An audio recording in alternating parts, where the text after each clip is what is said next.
I'm Amanda Densmore from the Peachtree Branch, and today I'm going to tell you about and read a little bit from the Cartographers by Peng. It has been a really fun book, and I would definitely recommend it if you like maps and maybe a little bit of magic.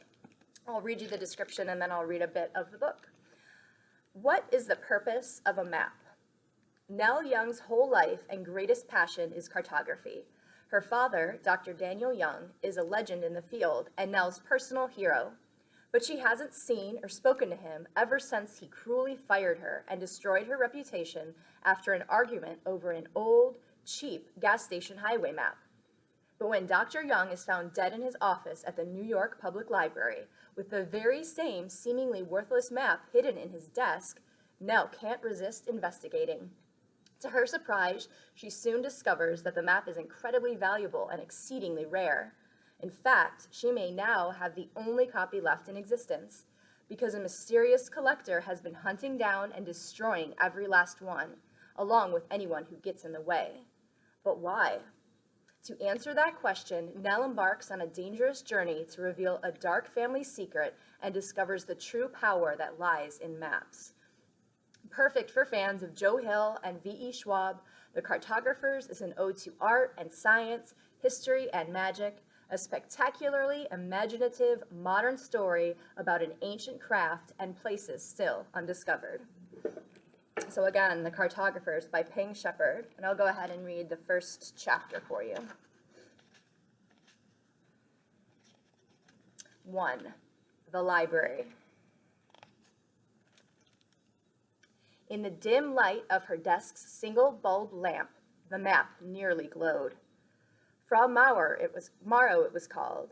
It had been created in 1450 AD by a Camaldolese monk of the same name who had designed it in his small cartography studio in the monastery of St. Michael, in that glittering, floating city of Venice. Fra Mauro had researched his map by interviewing merchants traveling through the area from afar, which allowed him to depict the known world of the time with far greater accuracy than those cartographers who had come before him. Even to this day, the Fra Mauro map was considered one of the finest pieces of medieval cartography in existence. Gently, Nell traced her gaze over the painted gold circular frame, looking for blemishes, inconsistencies in color, errant lines. The Fra Mauro map was also unique in that it was drawn opposite to most other world maps. It oriented the south at the top of its design rather than the north. Simply put, it was nothing short of a masterpiece. If she'd been at a workstation in the conservation lab of the New York Public Library, with the map carefully installed onto a drafting table and her personal assortment of custom restoration tools laid out beside her, she would have chosen her graphic knife edge to gently cut away a frayed edge of the vellum or faintly scrape back a layer of too boldly restored ink. She would have delicately touched the leg of the painted T in the Antarctic of the map's lower right legend, to nick the most minuscule width away, so that it matched the original letter beneath it more perfectly. Instead, she simply pressed print and went to go retrieve another copy of the map from the chunky machine. The Fra Mauro map, the real Fra Mauro map, was on permanent exhibit in the city of its creation in Venice's Biblioteca Nazionale Marchiana. The diagrams before her were no more than a stack of cheap facsimiles.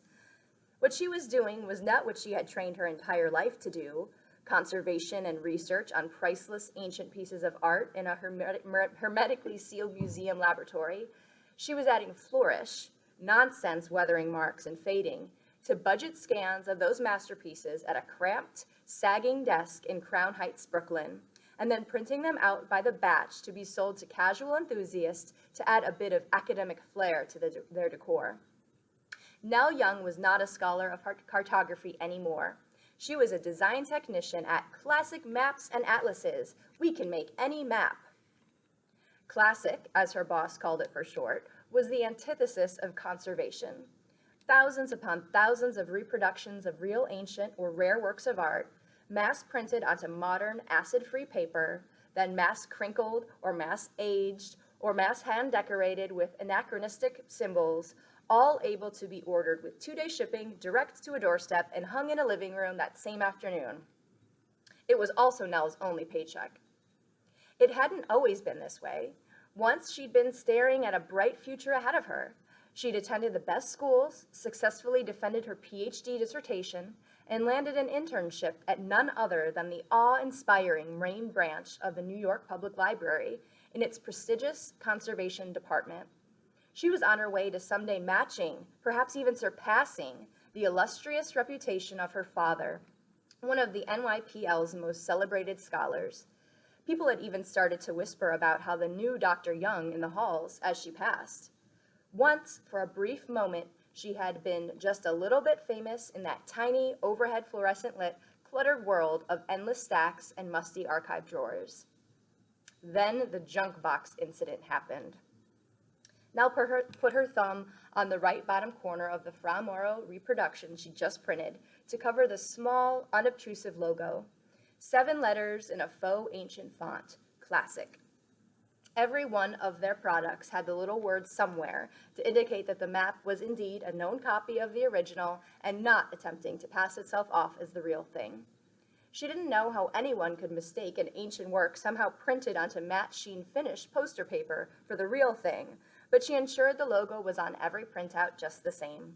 It was her only way of apologizing to the priceless originals. "I don't know how you get here so early with the trains like this," a booming voice cried, preceding its owner. A moment later, Humphrey trudged around the corner into the office. "Do you just sleep here?" Obviously, Nell shot back without looking up. She could tell by the rustle of fabric that Humphrey was still in his coat, his face probably pink from the walk from the subway station in the crisp spring weather. They were an artist's perfect study of opposites.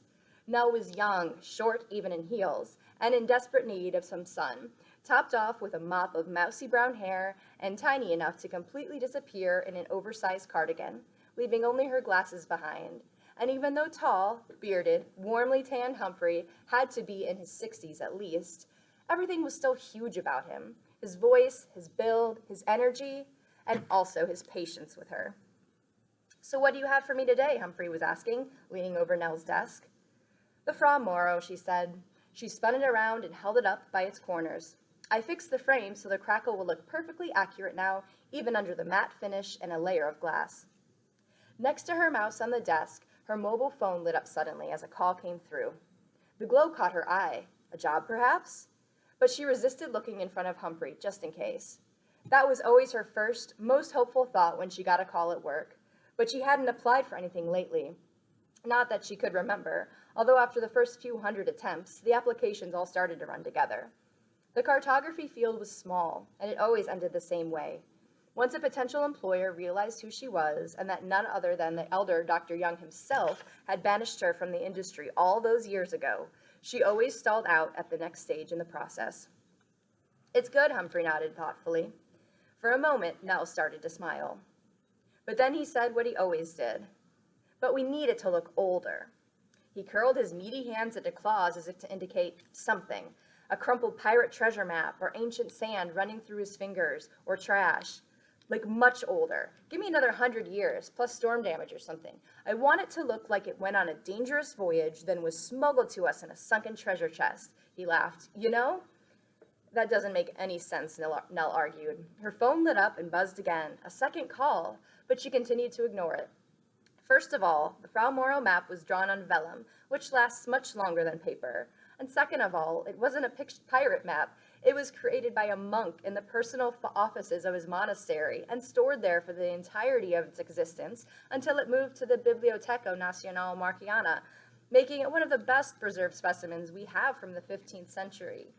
Nell, Humphrey sighed over her, gesticulating dramatically. Historical accuracy, due respect to the original work, the Code of Conservation, a cartographer's honor. Spare me for once. It's not even 9 o'clock in the morning yet. This isn't the Smithsonian. Our customers don't want perfectly accurate reproductions. They want old, mysterious, antique-looking things. He plopped the draft down on her desk, where she watched it halfway unfurl and come to a rest against her keyboard. He spread it out a little more and caressed its minimally tarnished, historically accurate surface. It's more romantic that way. The phone screen went dark again for the third or fourth time, and stayed that way at last. Whoever had been trying to reach her must have finally settled for voicemail. Nell sighed, deflated. Humphrey was right. She hated it, and she hated it. I get it, she finally said.